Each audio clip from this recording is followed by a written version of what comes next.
This is my 2019 Toyota Tundra TRD Pro, and I've owned it for just over 7 months. So I wanted to give you an update, my long-term update of what it's like to live with this truck, and also how is my V8 powered Tundra lasting? Is it amazing? Is it great? Is it not so good? So I wanted to kind of tell you what happened over the last 7 months and also tell you what I love and dislike. When I purchased it in October of 2024, soon after that, I published a video about some of the nitpicks I had about the truck. And so I've corrected almost all of them. So I wanted to kind of show this to you. But the first thing I love is the color. So this is Voodoo Blue. I still love it as if I just purchased it yesterday. And it's also a good color because in my opinion, it just looks good in multiple light conditions, at night, in the middle of the day, on a cloudy day like today, and it's also hiding dirt. So I don't know if you could see, I haven't washed this truck today or for a couple days, and there's some dust, but it's not really showing it. So that's kind of why I love it. I don't love this. And I know you're probably saying, Andre, it's been 7 months. Why didn't you take off the snorkel? Well, I did turn it around, so I put this back, so it's pointing backward. But really, the reason why they haven't taken this off yet is because it's not as easy as I expected. There's a big hole here where the air intake goes into the engine bay, and there's 6 other holes because there's 6 bolts. So I need to probably remove the tire, remove the inner liner, remove the 6 bolts, disconnect it from the inside box, and then I'll have 7 holes that I have to cover. So I'm not in love with that job, so I kind of left it alone. And speaking of air intake, let's take a look under the hood. I bought this truck for the engine because there's a trend where V8 engines are kind of going away, and Toyota and the new Tundras since 2022, they have went with a twin turbo V6 and also hybrids. But this dusty engine has been really good to me. And I've taken it drag racing a couple of times, and I want to show you those videos. But that's where it's both good and bad. The amazing thing about this engine is it sounds really powerful, and the twin dual exhaust system just sounds amazing. I could show you that. But also, well, let me show you the drag race right now.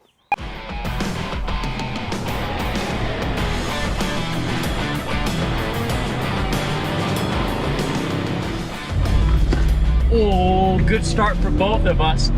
And I'm pulling a little ahead. This truck is much lighter than the Tundra by about 700 pounds. And you can see that difference here. Oh yeah, I have that 430 rear end. But I think my heavy truck is not doing so well. This truck is not bad.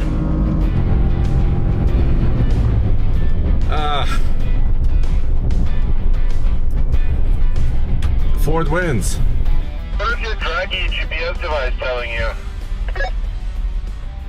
Mine is showing a 15.98 at a mile above sea level on an unprepped surface. So not too bad for a big truck. That being said, this truck is quite a bit lighter than your Tundra by about 700 pounds.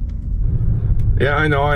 You're all aluminum and stuff, but this is also a mile above sea level. So I think our V8s are a little bit struggling for oxygen. But they're sounding amazing, I think. My time is, my quarter mile is 16.80. So you had me by a good margin. As you saw there, this truck is not the quickest. At a mile above sea level with about, 17% less air density, it does about, 9.10 to 60, 9.1 seconds. Quarter mile is about 16 or above that. So yeah, this is not the quickest truck, and I'll also take it for a drive around here, Tumbleweed Ranch, and I'll kind of show you a couple of other items of this truck. So I kind of miss some of that, just crazy acceleration that some new trucks offer. For example, something comes to mind, well, maybe the new Tundra V6. Also EcoBoost V6s from Ford, maybe the new Hurricane engine from Ram, that 3-liter straight 6. Those engines have so much torque down low and they accelerate so fast. Or like my old F-150 hybrid that had amazing acceleration of about 5.5 seconds 0 to 60. This is not it, but it sounds amazing. Let's hear it.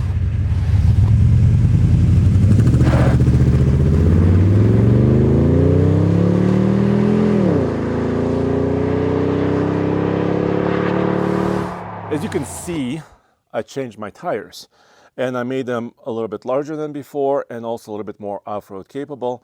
I chose this BF Goodrich KO3. I actually paid for this, so this is not a partner or a sponsorship by BFG. I decided to go with the KO3. I was also looking at another tire that was a little bit more expensive, but this is a 295/70 R18. This is almost basically a 34-inch tall tire, which makes it about 2 inches bigger approximately than the stock tire that was on here, but it's made an amazing difference. So first of all, it's about ride quality. The old tires were a little bit worn, they were a little bit cupped, they would vibrate at about 70 or 75 miles an hour. These are nice and brand new. It's like changing your shoes and stepping into a comfortable new shoe. So it improved how this truck drives on the highway, over bumps, and it should improve my off-road capability. In the last video, I was kind of upset about, well, I mentioned the lack of rear locking differential. There's no selectable locker. But I took this truck off-road with case to compare it against the new Tundra. I could show you that video now. I'm already stopped, so this is bad.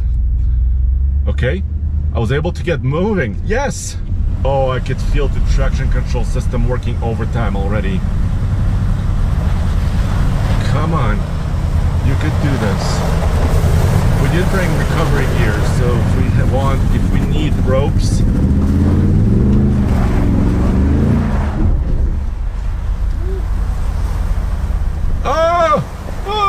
It's still going. If I don't, it's going to be a limitation on how far up I'm gonna get. So, as much momentum as I can still maintain some control with. Come on, Tundra with a rear locker. Oh yeah. We're still moving. And I'm gonna slow down here because it gets a little narrow. We got some roots to pass through, but made quick work of that. So I think this just goes to show the new Tundra is not necessarily better or worse off-road than the old. It just depends on what kind of off-roading you're trying to do, because I have crested now, truth or dare. All right, so as you saw there, I still had my old tires on this truck and it didn't make it through the snowbank. But actually, I'm okay with that. It did pretty well over other obstacles, and I'm really happy. And now it has more ground clearance, better traction with this more aggressive tire. So I'm not worried about off-road performance anymore. So even though it doesn't have a selectable rear locking differential, for my use case, it's totally fine. Remember last time I was kind of crying and I was talking about the outdated technology. I had nowhere to put my phone. Well, here's my solution. So I added 2 of these mounts. So I have kind of a longer arm mount that can be a little bit higher, and I was thinking about using this also maybe for a dash cam, something I can put kind of like here. I also installed this. I purchased this myself. It's actually tied into inside of the dashboard, so I had to remove the stereo, this center section out, and I had to install it, but it's very solid. And also I have a magnetic mount here. So I have somewhere to put my phone, and I don't use the internal navigation system here in the truck, even though it does have one. It's a little bit outdated, the screen is small. I just actually use my phone and use it to navigate, and I'll also use it as Bluetooth connected to the truck, and I'll listen to my podcasts, my audiobooks, and I make phone calls because I can push this button here on the steering wheel. and just activate my Bluetooth and my phone, or actually just talk to it, my phone as, hey Siri. So I'm pretty happy. I know you recommended, some of you recommended I can change, my stack. I can get an aftermarket solution. I decided not to do it. I didn't want to just change the factory settings of this, but I did do this mount, and so far I've been very happy. If you remember last time, I was also crying about a couple things. First of all, lack of rubber floor mats, so I fixed that. I decided to go with a little bit more, cost-effective Husky. It is formed. I do have this transmission tunnel, which I'm not a huge fan of, but nonetheless, I got that covered so the messes can be contained. Also, my family loves how big this back seat is. It's humongous, it's spacious. My son is getting really tall, so he sometimes sits back here and he loves the space. I was also upset about lack of storage, and I can't really do a lot. So if Jen helps me, thank you, Jen. So I store my sunshade here for my windscreen, but a lot of my tools are actually in the bed. So I haven't really been able to solve this, and I'm okay with this for now. All right, let's take it for a drive. And I also want to tell you about the highway performance that I have not been a huge fan of. And I have a little bit of video to show you from the highway as well. All right, so I love the shifter. This is a 6-speed automatic, of course. This is kind of old school by today's standards. But, I'll tell you a little bit of a problem that I've noticed. And this is not a problem with the truck. It's just a behavior that's kind of natural for this type of vehicle. This is by far my favorite feature, I think, of this truck, especially backing up to a trailer. And if somebody's helping me, I can just look back and speak to them directly without opening my side glass. Really, really great feature. I love this. Also gets the air flowing on a good, nice, warm day. So super positive. I love that feature. And the new Tundra also still has it. So that's really good stuff. Now, as I accelerate, I'll tell you about what happened with this powertrain. By the way, the rating on this engine is 381 horsepower, 401 pound-feet of torque. And of course, being a naturally aspirated V8, it has to build some RPM before it actually makes the power, which is normal. This has basically like almost a 6,000 RPM red line.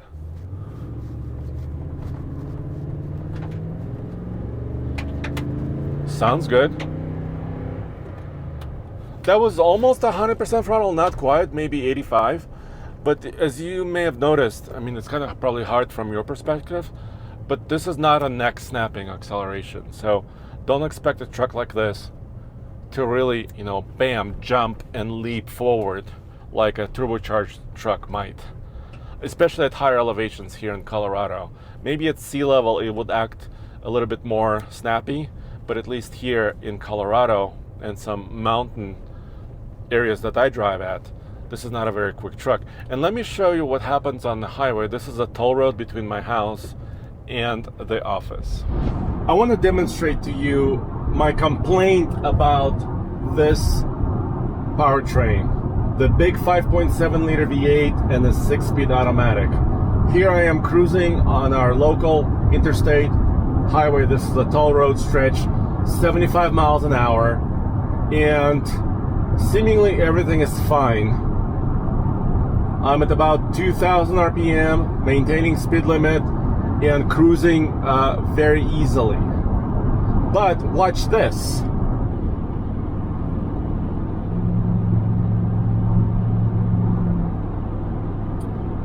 They're downshifted just to maintain about 75 miles an hour without much of an incline at all.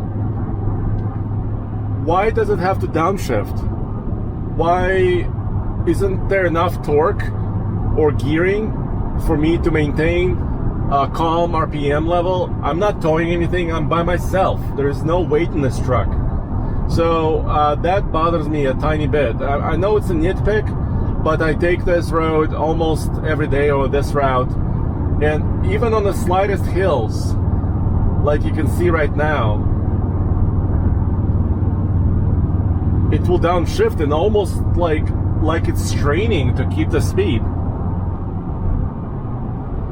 So the clip you just saw there was me with the old tires, which are small diameter, but still, in order to maintain 70 or 75 miles an hour on that highway, it has to downshift slightly or raise its RPM. And sometimes it just feels a little strained. And I was just by myself, not towing anything, not hauling any heavy loads. So it almost feels like the truck doesn't quite have enough either power or torque just to kind of maintain that. This would be very different in a turbocharged vehicle with lots of low-end torque. So, and now with the larger tire, the problem is a little bit exaggerated because the tire is a little bit larger and heavier, and the truck does need to downshift to maintain those highway speeds. So after a long road trip, especially when pulling a trailer, for example, that could get old. Right, let me show you the bed really quick. So I do have this bag. This bag has an air compressor and then a tire gauge and then a couple of rags and a couple of straps too, and some gloves.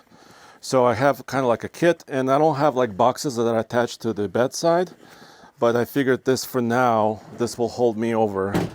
And I have kind of an emergency kit here. But I wanted to show you this too.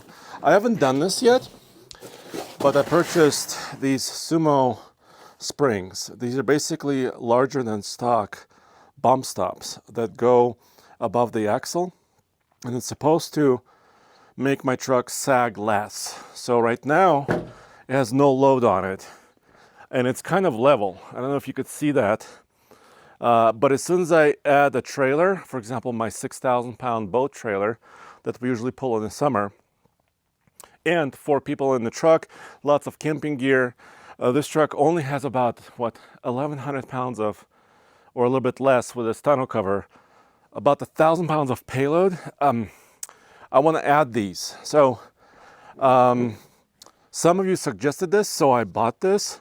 It just requires me to undo the D-rings, remove the stock bump stop on top of the axle, and install this. But some people also said that this makes the ride harsher. So I'm not sure, but I will try it. There's several different ones. Once again, this is not sponsored. This is all my money. So basically it installs with this bracket, just like this. Then the U-bolts. Did I say D-rings? Anyways, the U-bolts hold it together, and there's several different weight classes of these bump stops. This is Super Springs, Sumo. And this is about 1,000 pounds of payload capacity, and there's heavier ones. I decided to go with the lightest one because I don't want to make my ride any harsher. These tires have improved my ride tremendously, and I think maybe my shocks are also aging after 87,000 miles. But speaking of shocks, let's put this on the lift.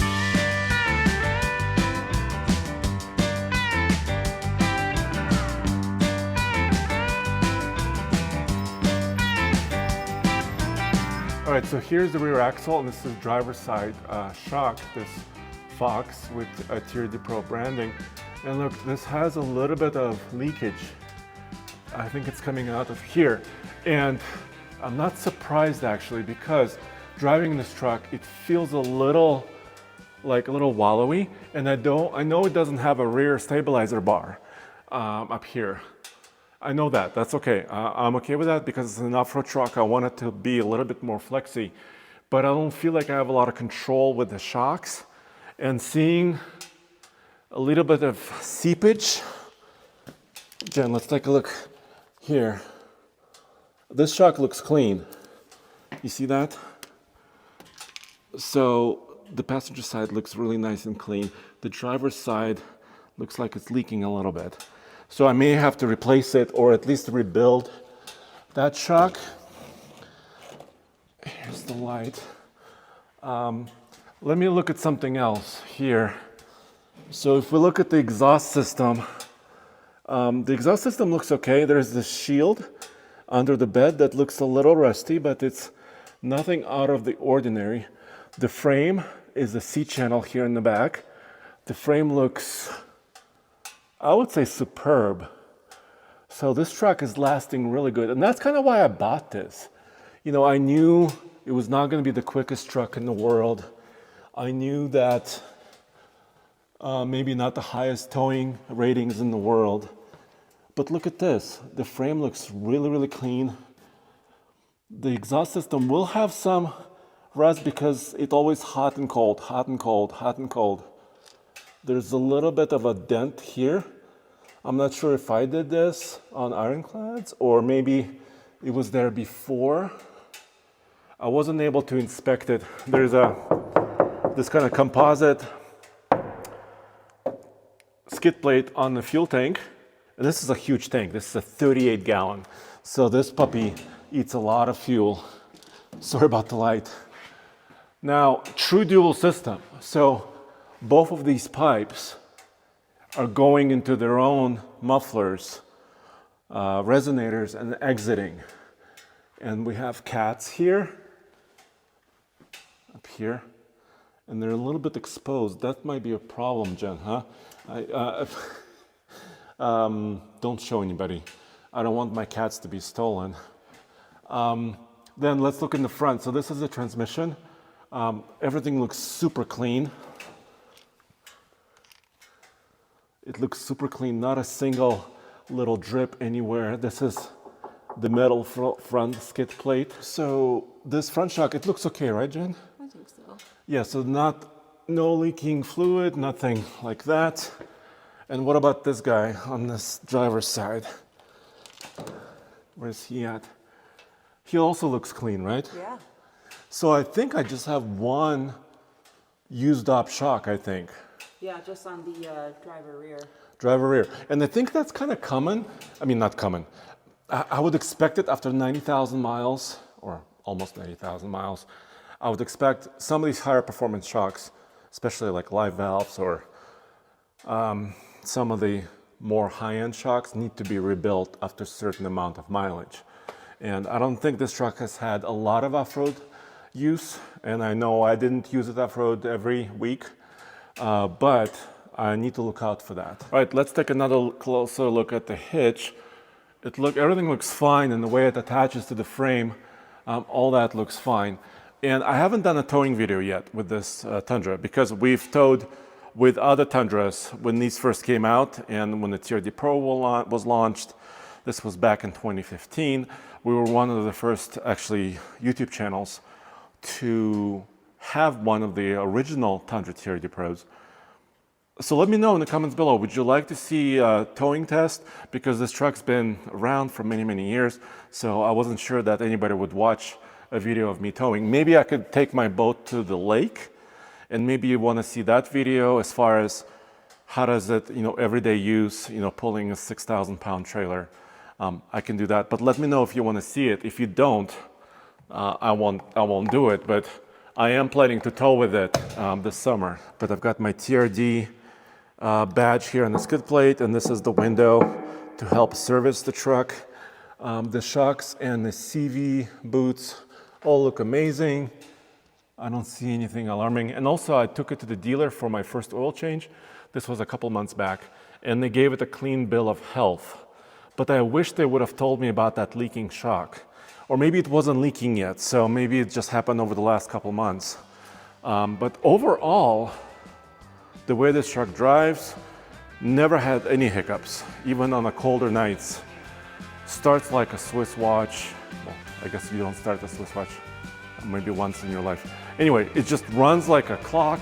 It's been really solid. There's no doubt in my mind that this truck will continue to run maybe 1 million miles like our friend pickup truck SUV Talk Tim and Vic. His Tundras are lasting forever. So there's no doubt in my mind that this truck will run for a very long time. All right, you see that number? Well, that's just kind of a recent tank average. So a couple of things I can report. Before these new bigger tires, we took a trip down to Durango, Colorado, which is a pretty long trip, which is about 350 miles in each way. And this was during the winter storm. I averaged about 17 on the way out there and about 18 on the way back. So I would average that together at about 17 and a half over 700 miles. That seems decent-ish, but doing some city driving, 14 and a half, this truck still drinks a lot of fuel. And of course I knew that going in because the new Tundra is actually a bit more efficient, and I knew that. But it's just a matter of, well, that sound. Yeah, and I don't put a lot of miles on this. In the last 7 months, I've put on like 6,000 miles. So I don't drive it a heck of a lot. So at the end of the day, am I happy with this Tundra? Am I gonna keep it? And the answer is yes, I'm definitely keeping it. And I think what pushed me towards, in the heavy favor of keeping it were actually the new tires. And I think it's not just KO3s, I think any really good quality new tire would have really improved this truck, and it did that. And the ride is nicer, I have more utility because I can go off the beaten path a little bit more. And I fixed some of those other small issues that I used to have with this truck. So let me know what you think in the comments below. But I think you will see me in this truck for at least another year maybe. So stay tuned. I'll give you another update when I have maybe 100,000 miles on it. And I'll see you next time. Check out oldtfl.com. Later.